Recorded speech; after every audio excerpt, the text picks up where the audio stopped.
ఈ భూమి మీద పుట్టినటువంటి ప్రతి మనిషి కూడాను ఈ యొక్క భూమి ఒక సారాన్ని సమృద్ధిగా ధారాళంగా ప్రతి నిత్యం కూడా ప్రియులారా అనుభవిస్తూ ఉన్నాడు. ఆకాశం కావచ్చు, అదేవిధంగా భూమి కావచ్చు, భూమిలో ఉన్నటువంటి సమస్తము కూడాను భూమి మీద పుట్టినటువంటి ప్రతి మనిషి కూడాను అనుభవిస్తూ ఉన్నాడు. ఇందులో మతాలు లేవు, ఇందులో కులాలు లేవు, ఎటువంటి మత భేదము జాతి భేదము లేకుండా ప్రాంతీయ తత్వము లేకుండా ప్రియులరా దేవుడిచ్చినటువంటి సృష్టిని ప్రతి మనిషి కూడాను సమృద్ధిగా అనుభవిస్తూ ఉన్నాడు. ప్రియమైనటువంటి దేవుని వల్లరా సృష్టి గురించి మనము ఆలోచించగలిగినప్పుడు ఈ సృష్టిని సృష్టించినటువంటి సృష్టికర్త ఎవరు అని మనము ఆలోచించగలిగినప్పుడు ప్రియులరా మన ప్రభును లోక రక్షకుడైనటువంటి యేసుక్రీస్తు వారు. దీనిని చాలామంది హేతువాదులు కానీ నాస్తికులు కానీ అంగీకరించకపోవచ్చేమో, కానీ బైబిల్ ప్రకారంగా మనము ఆలోచించగలిగినప్పుడు ఈ యావత్ సృష్టిని సృష్టించినటువంటి సృష్టికర్త ఎవరు అంటే లోకరక్షకుడైనటువంటి యేసుక్రీస్తు వారు. మనందరికీ తెలుసు ప్రియులారా, బైబిల్లో ఒక మాట వ్రాయబడి ఉంటది, ఆది అందు వాక్యము ఉండెను, వాక్యము దేవుని వద్ద ఉండెను, ఆ వాక్యము దేవుడై ఉండెను, ఆ వాక్యము శరీరము ధరించి కృపాసత్య సంపూర్ణుడుగా మన మధ్య నివసించెను అన్నటువంటి మాట కనబడుతుంది ప్రియులారా. ఇకపోతే ప్రియులారా, ఎబ్రీ పత్రిక 11వ అధ్యాయములో చూడగలిగినప్పుడు ప్రపంచములు దేవుని వాక్యము వలన నిర్మాణమైనవి అన్నటువంటి ఒక అద్భుతమైనటువంటి మాట అక్కడ వ్రాయబడి ఉంటది. యావత్ ప్రపంచం అంతా కూడాను దేని బట్టి కలిగింది, దేని బట్టి నిర్మాణం చేయబడింది అని ఆలోచించినప్పుడు వాక్యము వలన ప్రపంచములు నిర్మించబడ్డాయి అని దేవుని యొక్క లేఖనాలు సెలవిస్తూ ఉన్నాయి.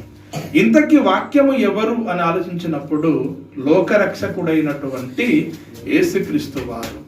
ఆ వాక్యమే శరీరం ధరించింది, ఆ వాక్యముతోనే ప్రపంచము కలిగింది, కలిగి ఉన్నది ఏదీ ఆయన లేకుండా కలగలేదు అని దేవుని లేఖనాలు సెలవిస్తూ ఉన్నాయి.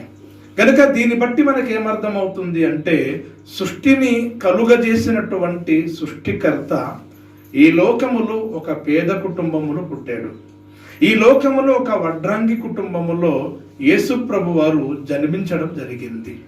ఈ భూమి మీద పుట్టినటువంటి మనమంతా కూడాను ప్రకృతి సారాన్ని సమృద్ధిగా అనుభవిస్తూ పిల్లల ఈ లోకములో తినడానికి తిండి విషయములో కానీ, వేసుకునే బట్టల విషయములో కానీ, ఉండడానికి ఇల్లు విషయములో కానీ ఏ లోటు లేకుండా ఈరోజు మనమంతా కూడాను బ్రతకగలగడానికి గల కారణం సృష్టికర్త అయినటువంటి యేసుక్రీస్తు వారే దీనికి కారణమని ప్రతి ఒక్కరు కూడా తెలుసుకోవాలి. ఆయన ఎంత దీనుడుగా, ఎంత పేదవాడుగా, ఎంత దరిద్రుడుగా ఈ లోకానికి యేసు ప్రభు వారు పుట్టవలసి వచ్చిందో ప్రియులారా, ఆయన పుట్టినప్పుడు నిజంగానే ఈ లోకములో యేసు ప్రభు వారికి స్థలము లేకుండా పోయింది, ఈ లోకములో యేసుక్రీస్తు వారికి స్థానం లేకుండా పోయినట్లుగా బైబిల్ గ్రంథములో మనం చూస్తాం ప్రియులారా. ఆ మాట ఎక్కడ ఉంటుందంటే ప్రియులారా, లూకా సువార్త 2వ అధ్యాయము 7వ వచనాన్ని దయచేసి ఎవరైనా గట్టిగా చదవాలని మనవి చేస్తూ ఉన్నాను. తన తొలిచూలు కుమారుని కని పొత్తిగుడ్డలతో చుట్టి సత్రములో వారికి స్థలము లేనందున ఆయనను పశువుల తొట్టిలో పరుండబెట్టెను. ప్రియమైనటువంటి దేవుని వర్లారా, లోకరక్షకుడైనటువంటి యేసుక్రీస్తు వారు. అప్పుడు చెప్పిన కదండి, యేసుక్రీస్తు అంటే ఎవరో కాదు, సృష్టికర్త. ఆయన పుట్టినప్పుడు యేసుక్రీస్తు వారికి సత్రములో స్థలము లేనందున పశువుల తొట్టిలో యేసు ప్రభు వారిని పరుండబెట్టినట్లుగా ప్రియులారా మనము చూస్తూ ఉన్నాం. అంటే లోకరక్షకుడైనటువంటి యేసుక్రీస్తు వారు, అంతేకాకుండా ప్రియులారా సృష్టికర్త అయినటువంటి యేసుక్రీస్తు వారు ఈ లోకానికి వచ్చినప్పుడు, ఈ లోకంలో పుట్టినప్పుడు యేసుక్రీస్తు వారిని పడుగు పెడదామన్నా కనీసం యేసు ప్రభు వారికి ఈ భూమి మీద స్థలము లేకుండా పోయిందండి, చోటు లేకుండా పోయిందండి. ఈరోజు మనకైతే ప్రియులారా చెప్పకూడదు కానీ తినడానికి తిండి ఉంది, వేసుకోవడానికి బట్టలు ఉన్నాయి, ఉండడానికి ఇల్లులు ఉన్నాయి ప్రియులారా. మనకి ఇల్లులు ఉన్నాయి, మన కడుపులో పుట్టినటువంటి పిల్లల్ని కూడాను తలవరచడానికి స్థలాలు ఉన్నాయి, ఇల్లులు ఉన్నాయండి. కానీ యేసుక్రీస్తు వారు ఈ లోకములో పుట్టినప్పుడు కనీసం యేసు ప్రభు వారిని పడుగుబెట్టడానికి కనీసము స్థలము కూడా దొరకలేదండి. సత్రములు స్థలము దొరకనందున ప్రియులారా ఒక పశువుల తొట్టిలో యేసు ప్రభు వారిని పరుండబెట్టినట్లుగా మనం చూస్తున్నాం. ప్రియమైనటువంటి దేవుని వర్లారా, నీ పుట్టుక ఇంత దీనస్థితికి నీ పుట్టుక జరిగిందా? జరగలేదండి. ఈరోజు డెలివర్ అవ్వడానికి ప్రియులారా మంచి మంచి సదుపాయాలు ఉన్నాయండి. మీరు గవర్నమెంట్ హాస్పిటల్లో వెళ్తే చాలండి, డెలివర్ చేయడానికి హాస్పిటల్ ఉన్నాయండి, డెలివర్ అవ్వడానికి మంచి సదుపాయాలు ఉన్నాయండి. కానీ యేసు ప్రభు వారు ఒక తల్లి యేసు ప్రభుని జన్మనివ్వడానికి ఎటువంటి సదుపాయాలు లేవు, ఎటువంటి చోటు లేదండి. పశువుల తొట్టి బాగుంటుంది చెప్పండి? పశువుల సాల కానీ పశువుల తొట్టి కానీ బాగుంటుందండి? చాలా అపవిత్రంగా ఉంటుందండి, చండలంగా ఉంటుందండి, కంపుగా ఉంటుందండి. అటువంటి స్థలములో యేసు ప్రభు వారిని ప్రియులారా పరుండబెట్టినట్లుగా మనం చూస్తున్నాం. ఆయన లేకుండా ఏది కూడా కలగలేదు. అలాంటి దేవుడు, అలాంటి సృష్టికర్త ఈ లోకానికి వచ్చినప్పుడు ఎంత అంగం ఉండాలండి, ఎన్ని సదుపాయాలు ఉండాలండి. కానీ ఎటువంటి సదుపాయాలు కానీ ఎటువంటి అంగమ కానీ జరగలేదండి ప్రియులారా. సత్రములు స్థలము లేనందున పశువుల తొట్టిలో పరుండబెట్టినట్లుగా మనం చూస్తున్నాం. అంటే యేసుక్రీస్తు వారు ఎంతగా తన్ను తాను తగ్గించుకొని ఈ లోకానికి పుట్టాడో ఈ వాక్యాన్ని బట్టి మనకు అర్థమవుతుంది ప్రియులారా. ఇకపోతే ప్రియులారా మరొక మాటని మనం ధ్యానిద్దాము. లూకా సువార్త 9వ అధ్యాయము 58వ వచనం చదవండి ప్రియులారా. అందుకు యేసు నక్కలకు బొరియలను ఆకాశ పక్షులకు నివాసములను కలవుగానే నివాసాలు కలవుగాని మనుష్య కుమారునికి తలవరచడానికి స్థలము లేదు. ప్రియమైనటువంటి దేవుని వల్లరా, ఒక వ్యక్తి యేసు ప్రభుతో ఒక మాట చెప్తున్నాడు. ఏమనంటే, బోధకుడా, ప్రభువా, నీవు ఎక్కడికి రమ్మంటే అక్కడికి వస్తాను, నీవు ఎక్కడ ఉంటావు నేను అక్కడికి వస్తాను అని యేసు ప్రభుతో ఒక వ్యక్తి అడిగినప్పుడు యేసు ప్రభు వారు ఆ వ్యక్తితో సూటిగా సమాధానం చెప్తున్నాడు. ఏమని అంటే, నక్కలకు బొరియలు ఉన్నాయి, ఆకాశ పక్షులకు గూళ్ళు ఉన్నాయి, కానీ మనిషి కుమారుడైనటువంటి నాకు మాత్రము తలవలసడానికి కూడాను కనీసము స్థలము లేదు అని చెప్పాడు. ప్రియమైనటువంటి దేవుని వల్ల నిజమే, నక్కలకు స్థలాలు ఉన్నాయి, ఆకాశ పక్షులకు స్థలాలు ఉన్నాయి, జంతువులకు స్థలాలు ఉన్నాయి, గొర్రెలకు స్థలాలు ఉన్నాయి, మేకలకు స్థలాలు ఉన్నాయి, పశువులకు స్థలాలు ఉన్నాయి, చివరికి నీకు నీ కుటుంబానికి స్థలాలు ఉన్నాయి. భూమి మీద పుట్టినటువంటి ప్రతి మానవ జాతికి స్థలాలు ఉన్నాయి నివసించడానికి. కానీ సృష్టికర్త అయినటువంటి దేవునికి, అనగా మన ప్రభును లోక రక్షకుడైనటువంటి యేసుక్రీస్తు వారికి తలవాల్చడానికి కూడాను కనీసము స్థలము లేకపోయిందటండి. ఏమైనటువంటి దేవుని వల్లారా, ప్రభును నమ్ముకుంటే, ప్రభుని వెంబడిస్తే ఏదో కలిసి వస్తుంది, మంచి బెనిఫిట్ ఉంటుంది అని చాలా మంది అనుకుంటారండి. ఈరోజు ప్రభుని వెంబడించాలన్నా, దేవుని సేవ చేయాలన్నా ఎంతో కష్టముతో కూడినటువంటి పని అండి. అటువంటి పనిని యేసుప్రభు వారు ఎంచుకున్నాడు. అటువంటి పని కోసమే ఈ లోకములో యేసుప్రభు వారు పుట్టవలసి వచ్చింది ప్రియులారా. ఆకాశ పక్షుల గూళ్ళు ఉన్నాయి, నక్కలకు బొరిలు ఉన్నాయి, కానీ మనిషి కుమారుడైనటువంటి నన్ను మాత్రము తలవలచడానికి కనీసము చిన్న స్థలము కూడా లేదు, అని వెంబడిస్తావనైనా అని యేసుప్రభు వారు తనని వెంబడించే వ్యక్తితో చెప్తూ ఉన్నాడు. ప్రియమైనటువంటి దేవుని వల్లారా, ఇకపోతే కుటుంబములో యేసుప్రభు వారికి ఏదైనా స్థలం ఉందా? ఈ భూమి మీద యేసుప్రభు వారికి స్థలము లేదు అని మనకు అర్థమైంది. ఆయన పుట్టినప్పుడు ఆయనకి స్థలము దొరకలేదనేసి మనకు అర్థమైంది. తన కుటుంబములో రక్త సంబంధం, తన కుటుంబంలో ప్రియులారా యేసుప్రభు వారికి ఏదైనా స్థలం ఉందా అని ఆలోచించగలిగినప్పుడు దాని గురించి ఎక్కడ ఉంటుందంటే ప్రియులారా, యోహాను సువార్త 7వ అధ్యాయము 3వ వచనం చదవండి ప్రియులారా. 3వ వచనం, ఆయన సహోదరులు ఆయనను చూచి ఆయన సహోదరులు ఆయనను చూసి నీవు నీవు చేయుచున్న క్రియలు నీ శిష్యులు చూసినట్లు ఈ స్థలము విడిచి యూదయకు వెళ్ళుము. ప్రియమైనటువంటి దేవుని వల్లారా, మనందరికీ తెలుసు యేసు ప్రభు వారు ఈ లోకానికి ఎందుకు పుట్టాడంటే తండ్రి పని చేయడానికి పుట్టాడు. తండ్రి పనిలో నిమగ్నమైనటువంటి యేసుక్రీస్తుల వారు ఎప్పుడు కూడాను తన కుటుంబంతో గడిపేవాడు కాదు. అనేక పల్లెలు, అనేక గ్రామాలు, అనేక పట్టణాలు, అనేక దేశాలంతా కూడాను తిరిగి యేసు ప్రభు వారు సువార్త ప్రకటించేవాడు. కానీ ఒకరోజు యేసు ప్రభు వారు కుటుంబం జ్ఞాపకం వచ్చి కుటుంబాన్ని చూడడానికి, తన సహోదరులను చూడడానికి యేసు ప్రభు వారు తన ఇంటికి వెళ్ళినప్పుడు, తన కుటుంబం దగ్గర వెళ్ళినప్పుడు ప్రియులారా, తన సహోదరులు యేసు ప్రభు వారిని చూసి ఏమంటున్నారంటే, ఈ స్థలము విడిచిపెట్టి వెళ్ళిపో, నీ శిష్యులు చూసినట్లు వారి మధ్య వెళ్ళి అద్భుతాలు సూచక క్రియలు చెయ్యుము, ఈ స్థలము విడిచిపెట్టి వెళ్ళిపోవని యేసు ప్రభు వారిని ప్రియులారా గెట్అవుట్ చేస్తున్నట్లుగా కనబడుతుంది. యేసు ప్రభు వారిని పంపిస్తున్నట్లుగా కనబడుతుంది. యేసు ప్రభు వారిని కనీసము తన ఇంటికి ఉండి వచ్చాడు కదా అని కనీసము యేసుక్రీస్తు మీద సహోదర భావము లేకుండా, సహోదర ప్రేమ లేని వారై యేసు ప్రభు వారిని తన ఇంటికి చేర్చుకోవటం లేదు. ఈ స్థలానికి నువ్వు ఉండవద్దు, ఈ ప్రాంతానికి ఉండవద్దు, మా గ్రామానికి ఉండవద్దు, మా ఇంటికి ఉండవద్దు, మా కుటుంబంలో ఉండవద్దు, ఈ స్థలము విడిచిపెట్టి వెళ్ళిపో. ప్రియులారా, యేసు ప్రభు వారు ఏం తప్పు చేశారు చెప్పండి? తన ఇంటి వారికి ఏదైనా అన్యాయం చేశాడా? తన ఇంటి వారిని వెన్నుపోటు పొడిచాడా? తన ఇంటి వారిని మోసం చేశాడా? తన ఇంటి వారిని ఏదైనా తృణీకరించాడా? ఉండి కుటుంబ జ్ఞాపకం వచ్చి కుటుంబాన్ని చూడడానికి వచ్చినటువంటి యేసు ప్రభుల వారిని గెట్అవుట్ చేస్తుందండి కుటుంబం అండి. వెళ్ళిపో, ఇక్కడ ఉండవద్దు. దీన్ని బట్టి మనకి ఏమర్థమవుతుందండి ప్రియులారా, కుటుంబములో కూడా యేసుక్రీస్తు వారికి స్థలము లేదండి. కుటుంబములో కూడా యేసుక్రీస్తు వారిని స్థలము లేదు. భూమి మీద స్థలము లేదు, పుట్టినప్పుడు స్థలము లేదు. తన యొక్క సొంత కుటుంబములో కూడా యేసు ప్రభు వారిని స్థలము లేదండి. అంటే యేసు ప్రభు ఎన్ని కష్టాలు, ఎన్ని బాధలు అనుభవించాడో ఆలోచించండి ప్రియులారా. సృష్టినిచ్చింది ఆయన, సృష్టికర్త ఆయన.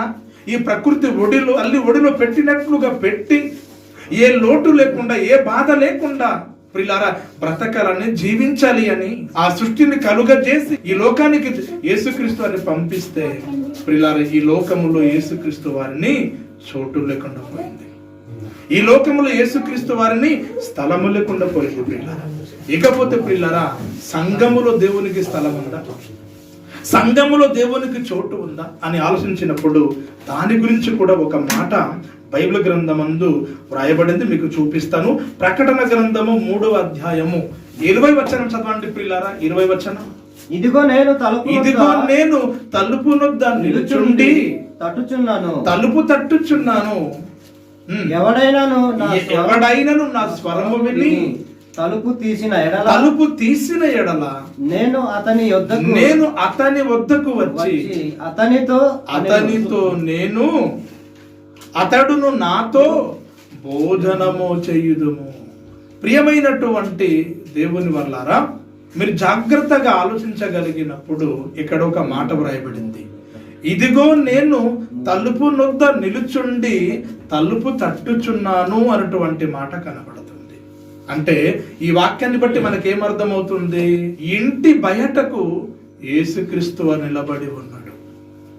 ఇంటి లోపల లేడు యేసు ప్రభు వారు, తలుపు లోపల లేడు, తలుపు బయట యేసు ప్రభు వారు నిలబడి తలుపు తడుతూ ఉన్నాడు. ఈ రాత్రిపూట ఇంటికి వచ్చారనుకోండి, మీ భార్యని తలుపు తడతారు.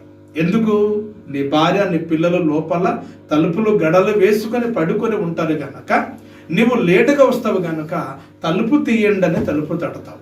అంటే తలుపు తడుతున్నావు అంటే అర్థం ఏంటి? నీవు తలుపు బయట ఉన్నావు అని అర్థం. తలుపు బయట ఉన్నవు గనుకనే నీ భార్యను, నీ పిల్లల్ని లేపడానికి నీవు తలుపు తీయండి అని ఎలాగైతే తలుపు తడుతూ ఉన్నావో, ఇక్కడ యేసుక్రీస్తు వారు కూడా తలుపు తడుతూ ఉన్నాడు. తలుపు తీయండి. తలుపు తీసినట్లయితే నేను లోపలికి ప్రవేశిస్తానంటున్నాడు. అంటే యేసుక్రీస్తు వారికి లోపలికి స్థలము లేదు. యేసుప్రభు వారికి లోపలికి చోటు లేదు. అనగా ఈరోజు సంఘములో యేసుక్రీస్తు వారికి చోటు లేదు. సంఘములో యేసుక్రీస్తు వారికి స్థలము లేదు. సంఘములో యేసుక్రీస్తు వారికి స్థానము లేదు. అందుకనే సంఘము వెలుపట నిలబడి యేసుక్రీస్తు వారు తలుపు తడుతూ ఉన్నాడు. వెండితో కాదు, బంగారముతో కాదు, ధన సంపదనతో కాదు ప్రియులారా, తన ఒక సొంత రక్తముతో సంఘానికి యేసుప్రభువు కొన్నాడటండి. సంఘాన్ని యేసుక్రీస్తు వారు సంపాదించారండి. సంఘం కోసం ప్రాణం పెట్టాడండి. సంఘాన్ని స్థాపించిన ఫౌండర్ అండి యేసుక్రీస్తు వారు. సంఘాన్ని స్థాపించినటువంటి వ్యవస్థాపకుడు అండి యేసుక్రీస్తు వారు.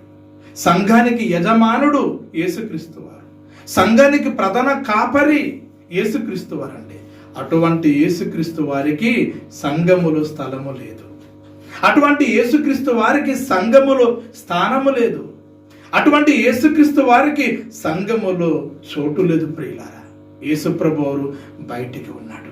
ప్రియమైనటువంటి దేవుని సంఘమా, ఈరోజు మనము యేసుక్రీస్తు వారికి చోటిస్తున్నాము.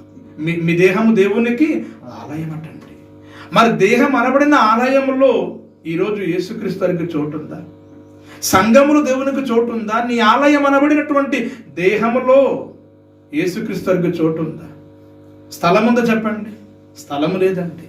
నువ్వు తింటున్నావు, త్రాగుతున్నావు, రకరకాలుగా చెడు వ్యసనాలతో నీవు ప్రవర్తిస్తున్నప్పుడు చోటు ఎక్కడ ఉంటుంది చెప్పండి? నీలో ఈర్ష్వ, ద్వేషము, కుళ్ళు, కల్మసాలతో నింపబడి ఉంటే ప్రియులారా, నీలో యేసుప్రభువుకి చోటు ఎక్కడ ఉంటుంది? ప్రతి దానికి కూడా నువ్వు మొదటి ప్రయారిటీ ఇస్తున్నావు, కానీ దేవునికి నీవు ప్రయారిటీ ఇవ్వనప్పుడు నీలో కానీ సంఘములో కానీ దేవునికి చోటు ఎక్కడ దొరుకుతుంది? స్థలం ఎక్కడ ఉంది యేసుప్రభువుకి చెప్పండి?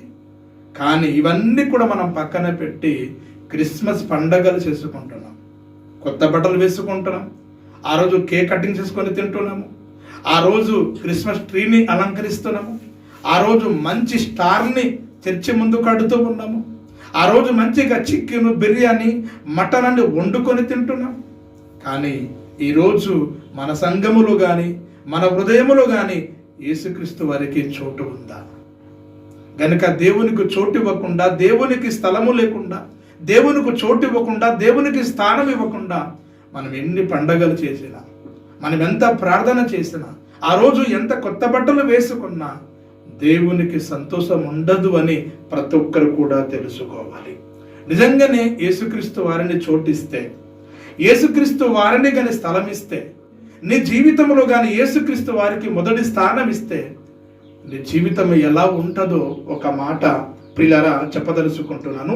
మత్తయి సువార్త 9వ అధ్యాయము 24వ వచనం చదవండి ప్రియులారా.